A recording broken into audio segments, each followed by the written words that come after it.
বইছে উত্তরে হাওয়া, আরও প্রায় 1 ডিগ্রি নামলো পারদ। কলকাতার সর্বনিম্ন তাপমাত্রা 19.3 ডিগ্রি সেলসিয়াস। ক্যান্সারে নেই আর ভয়, NCRI হবে এর জয়। আপনাদের ভরসা নেতাজি সুভাষচন্দ্র বোস ক্যান্সার হসপিটাল। কথা বলবো অরিত্রিক ভট্টাচার্য এই মুহূর্তে রয়েছেন আমাদের সঙ্গে। অরিত্রিক, স্বাভাবিকের থেকে আজকে কলকাতায় 1 ডিগ্রি তাপমাত্রা কম, কিন্তু শীতের অনুভূতি আসতে আর ঠিক কতদিনের অপেক্ষা? দেখো, এই যে তাপমাত্রা যেটা কমছে সেটা উত্তরে হাওয়ার পথ প্রশস্ত হয়েছে বলেই কমছে। আগামী 2-3 দিনে এই সর্বনিম্ন তাপমাত্রা আরো 2-3 ডিগ্রি নামতে পারে, এমনটাই কিন্তু আলিপুর আবহাওয়া দপ্তর বলছে। অন্তত 2 ডিগ্রি নামতেই পারে। জেলার দিকে তাপমাত্রা আরো কম রয়েছে খুব স্বাভাবিকভাবেই। পাশাপাশি যেটা বলে রাখা দরকার যে এই মুহূর্তে এই যে রাত্রির তাপমাত্রা সেটাই কিন্তু মূলত কমছে। দিনের তাপমাত্রা গতকালকে সর্বোচ্চ সেটা কিন্তু 30-এর ওপরেই রয়েছে। শারীরিকভাবে এখনো পর্যন্ত জাঁকিয়ে শীতের যে উপযুক্ত সময় সেটা এখনো আসেনি। সেটা আস্তে আস্তে ডিসেম্বর মাস পড়ে যাবে, এমনটাই কিন্তু আলিপুর আবহাওয়া দপ্তর মনে করছে। কিন্তু এই যে বিকেলের পর রাত্রির দিকে, ভোরের দিকে যে হালকা একটা শীতের আমেজ, সেটা কিন্তু আপাতত বজায় থাকবে। আগামী 3-4 দিনে তাপমাত্রা এরম ভাবে ধাপে ধাপে আরো কিছুটা কমবে। তারপর সেই তাপমাত্রা স্থিতিশীল বা কিছুটা বাড়তে পারে এমন একটা সম্ভাবনা রয়েছে। তবে উত্তরের জেলাগুলিতে ঘন কুয়াশার দাপট এবং দক্ষিণবঙ্গের 4 জেলায় মাঝারি কুয়াশার যে দাপট সেটা কিন্তু অব্যাহত থাকবে। সার্বিকভাবে জাঁকিয়ে শীত করতে এখনো বেশ কিছুটা সময় বাকি আছে বটে, কিন্তু এই যে শীতের আমেজ সেটা কিন্তু আপাতত বিকেল সন্ধ্যের পর রাত্রির দিকে বা ভোরের দিকে অনুভব করা যাবে আগামী কয়েকদিন। অমৃতা, ধন্যবাদ অরিত্রিক। 6 ঘন্টা ধরে লাগাতার চেষ্টা চলছে, কিন্তু নিমতলা ঘাটের কাছে মহর্ষি দেবেন্দ্র রোডে যে আগুন লেগেছে তা নিয়ন্ত্রণে আসার কিন্তু কোনো লক্ষণই নেই। ভস্মীভূত হয়েছে অন্তত 5টি কাঠের গোলা। পার্শ্ববর্তী যে সমস্ত গোডাউন রয়েছে, দোকান রয়েছে, সেখানেও কিন্তু আগুন ছড়িয়ে পড়ছে। গতকাল রাত 1:30 নাগাদ বিস্ফোরণের শব্দ শুনতে পান এবং তারপর থেকে এতগুলো ঘন্টা পেরিয়ে গিয়েছে, আগুন নিয়ন্ত্রণে আনার কোনো লক্ষণ নেই। সরাসরি কথা বলবো হিন্দল দে আমাদের সঙ্গে রয়েছেন এই মুহূর্তে। হিন্দল, 21টা ইঞ্জিন ইতিমধ্যেই ঘটনাস্থলে একের পর এক পৌঁছেছে। এতগুলো ঘন্টা পেরিয়ে গিয়েছে, আগুন নিয়ন্ত্রণে আসার তো কোনো লক্ষণই নেই, উল্টে তা ক্রমাগত ব্যাপক আকার ধারণ করছে। হিন্দল,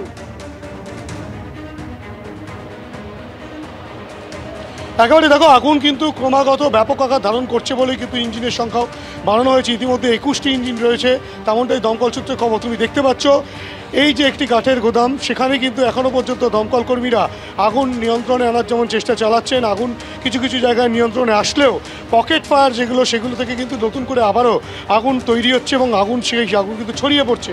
ক্যামেরা পার্সন অজয় দাসকে বলবো সেই ছবি দেখাতে। তোমাকে দেখাবো যে এই যে ইটের স্ট্রাকচার রয়েছে, ঠিক তার পরেই আরও একটা নতুন কাঠের গোদাম, সেখানে কিন্তু রীতিমতো সেই গোদামে আগুন লেগেছে এবং সেখান থেকে কিন্তু ধোঁয়া বেরিয়ে আসছে অনর্গল। দমকলের আধিকারিকরা কিছুক্ষণ আগেও যেটা জানাচ্ছিলেন যে এখনও পর্যন্ত আগুন বাইরে থেকে দেখা না গেলেও কিছু কিছু জায়গায় এতটাই আগুন রয়েছে যে সেই আগুনকে সম্পূর্ণ নিয়ন্ত্রণে আনা কতক্ষণে সম্ভব সেটা কিন্তু স্পষ্ট নয়। রাত থেকে সেই আগুন জ্বলছে এবং সেই আগুনের ভয়াবহতা এতটাই হয়েছে এই কারণেই, কেননা সব প্রত্যক্ষদর্শীরা, এলাকার বাসিন্দারা তারা যেটা বলছেন যে এখানে কিন্তু রীতিমতো পরপর গ্যাস সিলিন্ডারে বিস্ফোরণ হয়। বেশ কয়েকটি ঘর, সেই সব ঘরগুলো ক্ষতিগ্রস্ত হয়েছে। স্ট্যান্ড রোডের দিক থেকে সেই ঘরগুলোর যারা রয়েছেন বাসিন্দারা, তারা সেদিকে আপাতত সেখানে আস্তানা গেড়েছেন, কিন্তু তাদের ঘরও ভস্মীভূত, তেমনটাই কিন্তু দমকল সূত্রে খবর। এই যে গোটা পরিস্থিতি, সেই গোটা পরিস্থিতিতে আগুন কতক্ষণে নিয়ন্ত্রণে আসবে সেটা কিন্তু স্পষ্ট নয়। দমকল আধিকারিকরা রয়েছেন, পুলিশের উচ্চপদস্থ কর্তারা এবং স্থানীয় পুলিশ তারা কিন্তু রয়েছেন এবং এই রাস্তায় কিন্তু যান চলাচল সম্পূর্ণ বন্ধ করে দেওয়া হয়েছে মহর্ষি দেবেন্দ্র রোডে। এবং এই যে আগুন তুমি দেখতে পাচ্ছ যে কাঠ গোদামের যারা মালিক বা কর্মচারী রয়েছেন তারাও কিন্তু সহযোগিতা করছেন দমকলের সাথে সাথে। এবং এই গোটা পরিস্থিতিতে রীতিমতো আতঙ্কের বাতাবরণ, কেননা এরপরে একটার পর একটা দোকানে যেভাবে আগুন ছড়িয়ে পড়ছে তাতে কিন্তু রীতিমতো চিন্তার ভাঁজ কপালে প্রত্যেকেরই। কি পরিস্থিতিতে রয়েছে এখনো পর্যন্ত? ঠিক আছে, আমরা কিছুক্ষণের মধ্যে কন্ট্রোল দিয়ে দেওয়া হবে। একের পর এক দোকান তো বাড়তে শুরু করেছে, আরও তো আগুন নতুন করে একটা দোকানে লেগেছে। কোথায় বেড়েছে? আপনি ধোঁয়া দেখতে পাচ্ছেন, এখন আগুন দেখতে কি আগুন রয়েছে? সেটা থাকবেই একটু, কিন্তু এখন বাড়েনি, এখন কিছুই বাড়ছে না। আর ছড়িয়ে পড়ার কোনো সম্ভাবনা না। কি থেকে লেগেছে বলে মনে করছেন? এই মুহূর্তে বলা যাবে না, আমরা দেখা যাক, স্পটটা দেখে নিই, তারপরে বলা যাবে। গ্যাস সিলিন্ডার বাস্ট করেছে এই মুহূর্তে বলা যাবে না, আমরা তো দেখিনি। আগে আগুনটা নেভাই, এটা হয়ে যাক, তারপরে জানাবো। অগ্নি নির্বাপন ব্যবস্থা ছিল এদের কারণ? সবই আগুনটা নিভে যাওয়ার পরে আমরা এগুলো দেখব কি ছিল কি না ছিল। সুতরাং আগুন কিভাবে লাগলো বা অগ্নি নির্বাপন ব্যবস্থা ছিল কিনা সেই নিয়ে কিন্তু রীতিমতো দমকলের তরফ থেকে বলা হচ্ছে আগুন সম্পূর্ণ নিয়ন্ত্রণে আসার পর সেই বিষয়টা কিন্তু স্পষ্ট করা যাবে। ইতিমধ্যেই তুমি দেখতে পাচ্ছ যে গ্যাস কাটার নিয়ে আসা হয়েছে এবং এখান থেকে কিন্তু সিভিল ডিফেন্সের যারা রয়েছেন এবং তারা কিন্তু রীতিমতো ভিতরে প্রবেশ করছেন এবং বেশ কিছু জায়গা এখন তো তালাবন্দি অবস্থায় রয়েছে, সেই সব জায়গায় তারা সেই দরজা কেটে বা যে লোহার যে দরজা সেসব দরজা বা শাটার কেটে ভেতরে প্রবেশ করার জন্য যাতে দমকল কর্মীরা অনায়াসেই প্রবেশ করতে পারেন এবং আগুনকে নিয়ন্ত্রণে আনতে পারেন সে ব্যবস্থা করা হচ্ছে। আরেকবার দেখাতে হলো অজয়কে, ঠিক এখান থেকে এই যে ছবিটা যদি দেখা যাবে যে একের পর এক দোকান, যেসবগুলো কাঠের দোকান ছিল, কাঠের গুদাম ছিল, সেই সব কাঠের গুদাম কিন্তু সম্পূর্ণ ভস্মীভূত হয়ে গিয়েছে।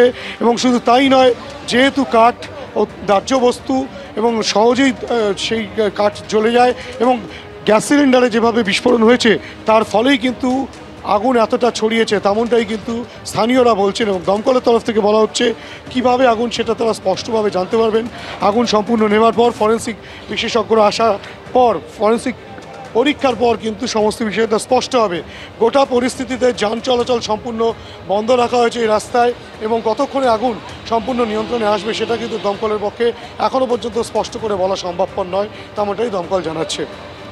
মহর্ষি দেবেন্দ্র রোডে বিধ্বংসী আগুন রাত 1:30 নাগাদ যে ঘটনা ঘটেছে, যে অগ্নিকাণ্ডের ঘটনা ঘটেছে, তারপর এতগুলো ঘন্টা পেরিয়ে গিয়েছে, এখনো পর্যন্ত আগুন কিন্তু নিয়ন্ত্রণে আনা যাচ্ছে না। যথেষ্ট বেগ পেতে হচ্ছে দমকল কর্মীদের এবং সেই ছবি সরাসরি আপনাদের সামনে তুলে ধরছি।